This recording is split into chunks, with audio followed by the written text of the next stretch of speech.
आपके साथ मैं हूं शिप्रा झा। बुलेटिन की शुरुआत करेंगे बड़ी खबर के साथ।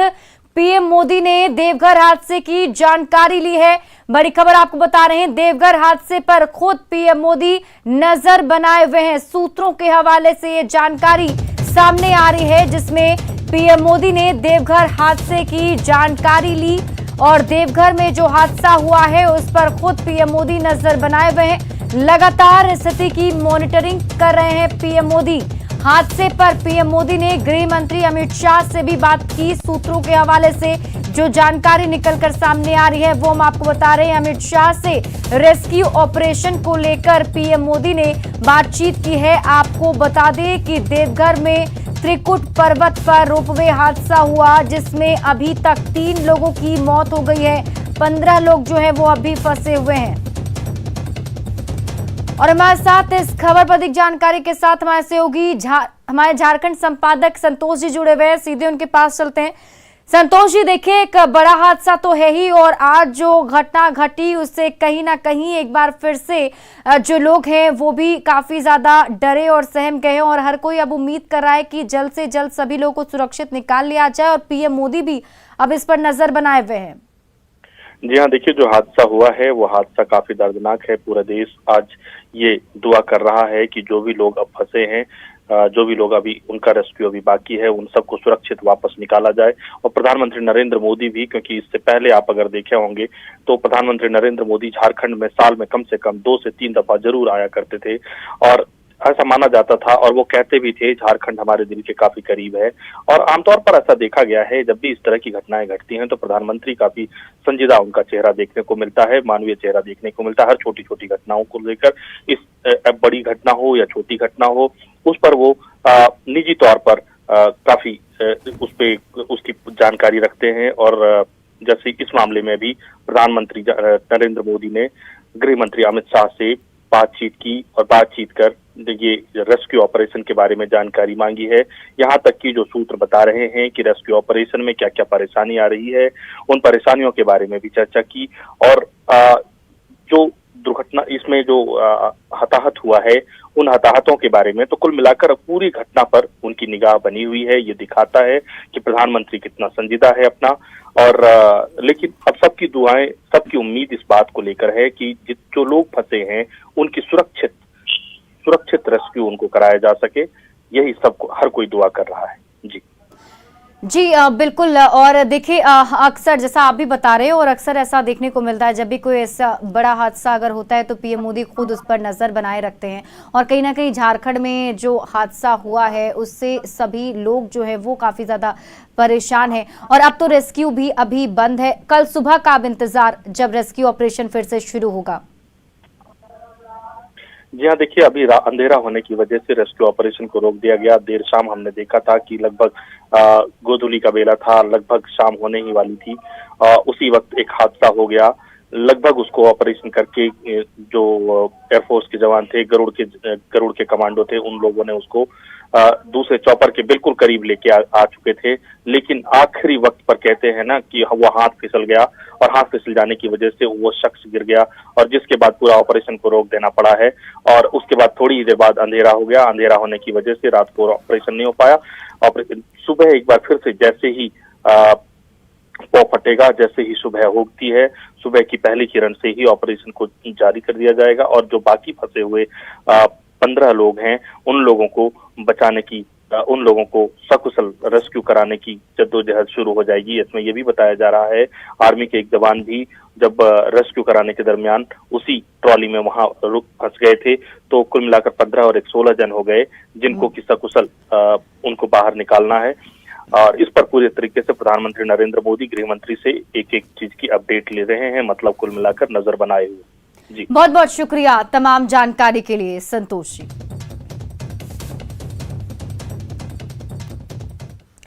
त्रिकुट पर्वत पर रोपवे पर अभी 15 लोग फंसे हुए हैं, जिन्हें निकालने के लिए कल सुबह से रेस्क्यू ऑपरेशन शुरू किया जाएगा।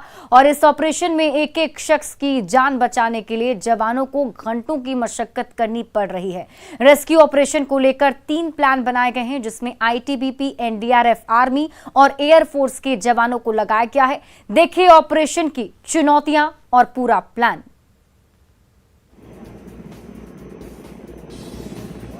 तस्वीरें दिल दहला देने वाली है। रोपवे पर फंसे युवक को बचाने के लिए हेलीकॉप्टर से रस्सी नीचे लटकाई गई। युवक ने रस्सी को पकड़ा और फिर हेलीकॉप्टर में बैठे जवानों ने उसे खींचना शुरू कर दिया। युवक जैसे ही हेलीकॉप्टर तक पहुंचा, लगा उसने जिंदगी की जंग जीत ली, लेकिन अगले ही पल जो हुआ उसे देखकर सबका कलेजा बैठ गया। अचानक युवक का सेफ्टी बेल्ट खुल गया, जिससे वो नीचे आ गिरा और उसकी मौत हो गई। इस तस्वीरों को देखने वालों का कलेजा धक कर गया, लेकिन ये तस्वीरें सबसे ज्यादा उन जवानों को परेशान करने वाली है जो कई घंटे से इस रेस्क्यू ऑपरेशन में लगे हुए हैं। देवघर के त्रिकुट पहाड़ पर हुए रोपवे हादसे में फंसे लोगों को सुरक्षित ट्रॉली से निकालने का अभियान 21 घंटे बाद भी चल रहा है। इंडियन एयरफोर्स के स्पेशल कमांडो, आर्मी के जवान, आईटीबीपी और एनडीआरएफ का दस्ता तकनीकी रूप से एक बेहद जटिल ऑपरेशन को अंजाम देने में लगातार जुटा हुआ है। न्यूज़ 18 आपको उस रेस्क्यू ऑपरेशन का एक्सक्लूसिव खाका दिखा रहा है, जिसके आधार पर इस बचाव अभियान को आगे बढ़ाने की मशक्कत की जा रही है। रोपवे के चलने के लिए यहाँ तारों का जाल है। इस वजह से सेना के हेलीकॉप्टर को ऑपरेशन को अंजाम देने में काफी दिक्कतें हो रही हैं। देखिए, एक्चुअली ये अप्रोच बनाना काफी मुश्किल है। बीच में देख रहे हैं कि काफी हाइट है, उसके बाद सीधे एकदम यहाँ के बहुत ही गहरा है, एकदम खाई है। और ये जो हाइट है तो कोई भी हम वहाँ तक अप्रोच नहीं बना पा रहे हैं विक्टिम तक। जहाँ तक हम अप्रोच बना पाए, नज़दीक के 2 ट्रॉली तक, वहाँ से विक्टिम को आसानी से निकाल लिया गया। लेकिन आगे अप्रोच बनाने का हमने कई तरीके लगाए हमने, लेकिन वो सक्सेसफुल नहीं हो पा रहा है। तो जब तक हम विक्टिम तक अप्रोच नहीं बना पाते हैं, तब तक उनको निकालना काफ़ी मुश्किल है। लेकिन एक संभावना है कि हेली स्लिदरिंग के द्वारा जो एयरफोर्स हेलीकॉप्टर है, उसमें हमारे भी लोग 2 बंदे हैं उसमें शामिल, और जो एयरफोर्स के कमांडो हैं, वो संभावना है कि वो लोग आकर के बचे हुए जो ट्रॉलीज है उनको भी वहाँ से निकाल लेंगे सुरक्षित। तारों के जाल की वजह से सोमवार को सुबह 6 घंटे के प्रयास के बाद हेलीकॉप्टर लौट गया था, जिसके बाद दोबारा प्लान करके रेस्क्यू शुरू किया गया। इसका फायदा भी दिख रहा है। रेस्क्यू ऑपरेशन को सुचारू रूप से अंजाम देने के लिए प्लान ए, बी और सी बनाया गया है। हेलीकॉप्टर को रोपवे से कुछ ऊंचाई पर लाया जा रहा है, फिर उसे कमांडो रस्सी के सहारे नीचे उतरकर रोपवे की ट्रॉली तक पहुंच पा रहे हैं, और इसके बाद वो कमांडो उसी रस्सी के सहारे ट्रॉली से एक-एक लोगों को हेलीकॉप्टर तक पहुंचा रहे हैं। एजाज, न्यूज़ 18, देवघर। पटना में जेल विभाग के एआईजी रूपक कुमार प्रियदर्शी के ठिकानों पर विशेष निगरानी यूनिट ने छापा मारा। छापेमारी में कैश के अलावा जितनी संपत्ति का पता चला है वो बताने के लिए काफी है कि रूपक कुमार प्रियदर्शी काले संपत्ति का धन कुबेर है।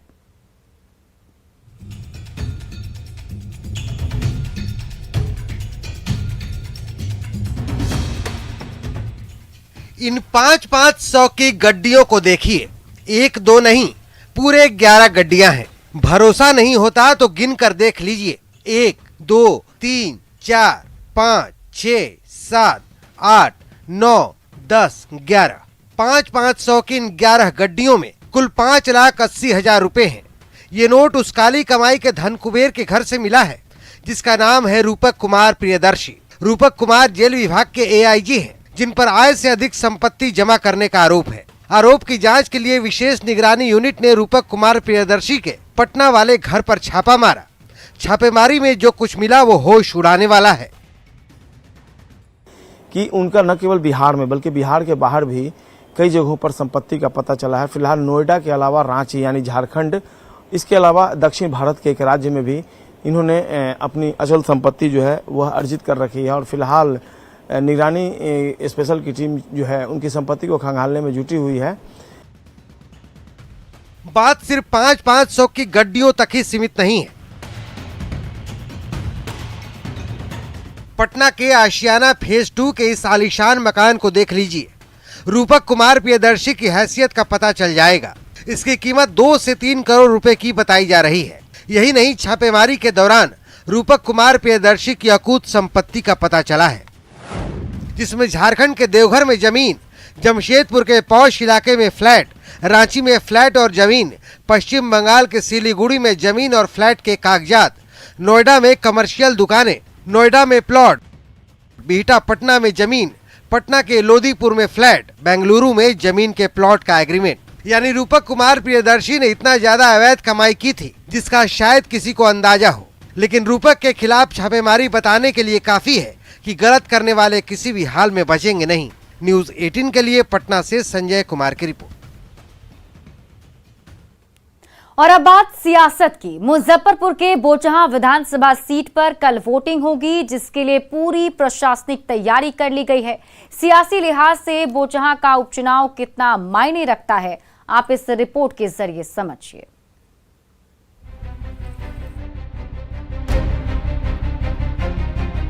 अब हम इनका जीत का माल्यार्पण कर दें। हाथ उठा के बोलिए।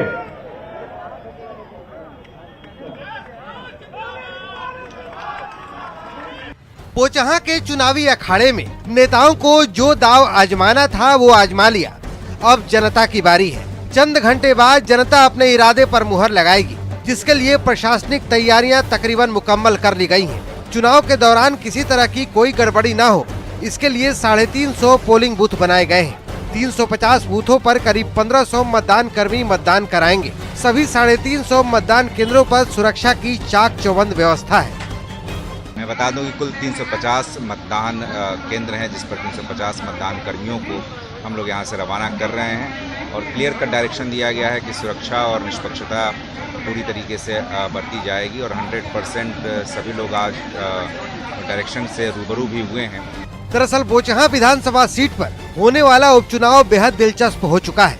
एक सीट के लिए पिछले विधानसभा चुनाव में एक साथ लड़ने वाले सभी दल अलग अलग दांव आजमा रहे हैं। बोचहां के सियासी मैदान में बीजेपी ने बेबी कुमारी को मैदान में उतारा है, जबकि आरजेडी ने मुसाफिर पासवान के बेटे अमर पासवान पर दांव आजमाया है। इधर वीआईपी ने गीता देवी को अखाड़े में उतारा है। बोचहां की जनता को किस पर भरोसा है, इसका पता 16 अप्रैल को चलेगा, जब जनता का जनादेश सबके सामने आएगा। न्यूज 18 के लिए मुजफ्फरपुर से प्रियांक सौरभ की रिपोर्ट। कोरोना की तीसरी लहर के बाद पहली बार आज मुख्यमंत्री नीतीश कुमार का जनता दरबार आयोजित किया गया। फरियादियों की लंबी फहरिस्त थी, जिस पर सीएम ने संज्ञान लेते हुए अधिकारियों को जरूरी निर्देश दिए। जनता दरबार में छात्रों ने भी अपनी समस्या मुख्यमंत्री के सामने रखी।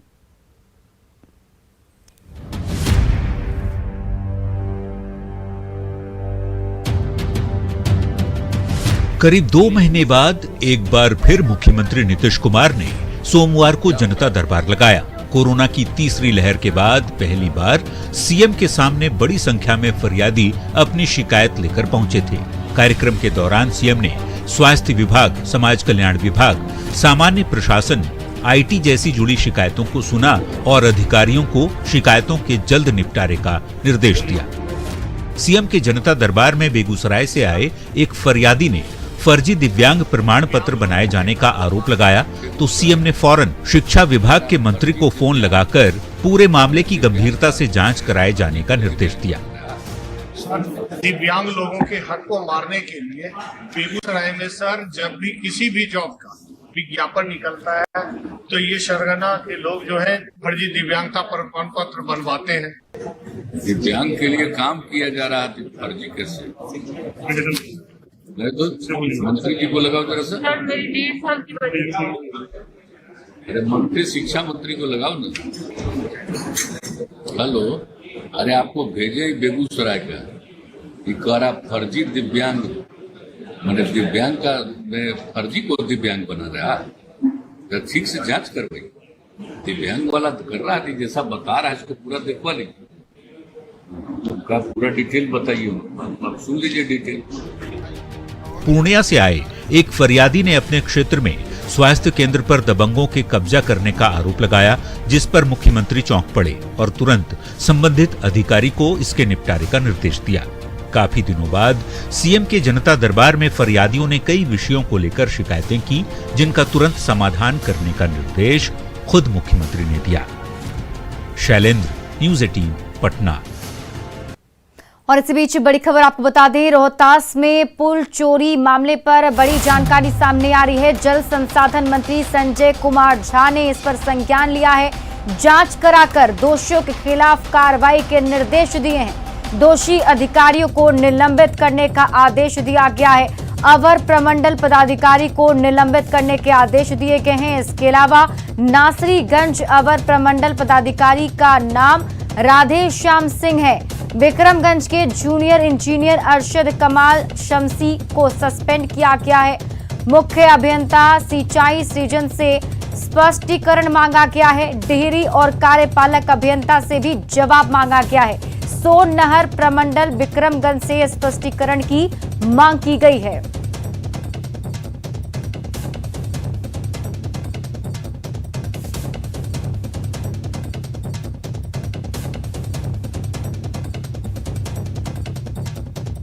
तो रोहतास में पुल चोरी मामले पर अब जल संसाधन मंत्री ने संज्ञान लिया है और उन्होंने कई सारे निर्देश दिए हैं। पदाधिकारियों को निलंबित करने का आदेश दिया गया है। नासरीगंज एसडीओ राधे श्याम सिंह जो हैं उन्हें भी निलंबित करने का निर्देश दिया गया है। जूनियर इंजीनियर अरशद कमाल को भी निलंबित करने के आदेश दिए गए हैं। और अब एक ऐसी खबर जो बिहार की स्वास्थ्य व्यवस्था को शर्मसार करने वाली है। घटना बिहार शरीफ सदर अस्पताल की है, जहां मरीज को इलाज कराने के लिए अपने घर से ही खटिया लेकर आना पड़ा और अस्पताल के वार्ड में भी बेड पर इलाज के बजाय उसका इलाज खटिया पर ही किया गया। थरथरी थाना क्षेत्र में दो परिवारों के बीच मारपीट में एक महिला संजू देवी घायल हो गई थी, जिससे आनन फानन में परिजन सदर अस्पताल लेकर पहुंचे थे, जहां मरीज को बेड उपलब्ध कराने के बजाय खटिया पर ही स्वास्थ्य कर्मियों ने स्लाइन लगाकर इलाज शुरू कर दिया। करीब 20 मिनट इलाज के बाद उसे पावापुरी अस्पताल में रेफर किया गया, लेकिन स्ट्रेचर तब भी नहीं दिया गया।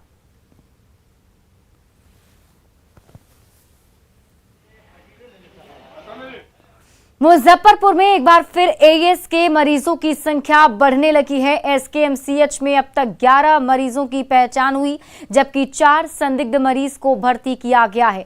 3 का अभी एसकेएमसीएच में इलाज चल रहा है। 7 मरीज ठीक होकर घर जा चुके हैं, जबकि 1 की मौत जनवरी में हो गई थी। अब तक सामने आए 11 मरीजों में 5 मुजफ्फरपुर के ही हैं, जबकि 6 दूसरे जिलों से आए थे। ऐसे में स्वास्थ्य विभाग पूरी तरह से अलर्ट मोड में है।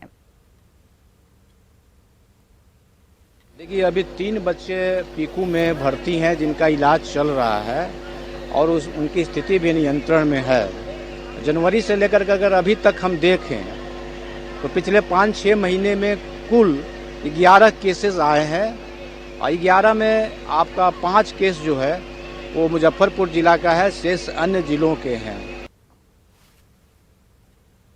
लोगों में कोरोना संक्रमण के खतरे को कम करने के लिए वैक्सीन के बूस्टर डोज की शुरुआत हो गई है। कोरोना टीके की दोनों खुराक ले चुके लोगों को ही बूस्टर डोज देने का प्रावधान है। राजधानी पटना के निजी अस्पतालों में ये डोज उपलब्ध है, जहां आम लोगों को इसके लिए पैसे का भुगतान करना पड़ रहा है। वहीं दूसरी तरफ दिव्यांग और ट्रांसजेंडर लोगों को ये डोज मुफ्त में दी जा रही है। निजी अस्पतालों में अब ये सुविधा उपलब्ध करा दी गई है।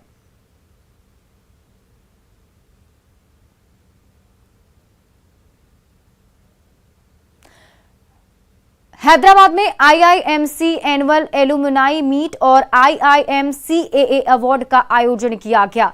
आईआईएमसी एलुमनाई मीट के इस कार्यक्रम का आयोजन आंध्र प्रदेश और तेलंगाना चैप्टर के तहत किया गया था, जिसमें आईआईएमसी के 1996-97 बैच के स्टूडेंट रहे वरिष्ठ पत्रकार अंशुल शुक्ला और राजेश परिदा को अवार्ड से सम्मानित किया गया।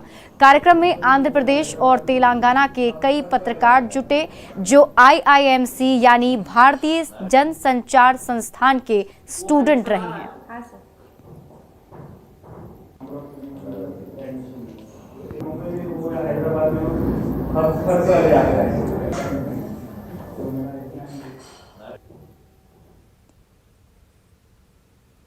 और फिलहाल इस बुलेटिन में अभी के लिए बस इतना ही, लेकिन न्यूज़ 18 बिहार झारखंड पर खबरों का सिलसिला लगातार जारी है।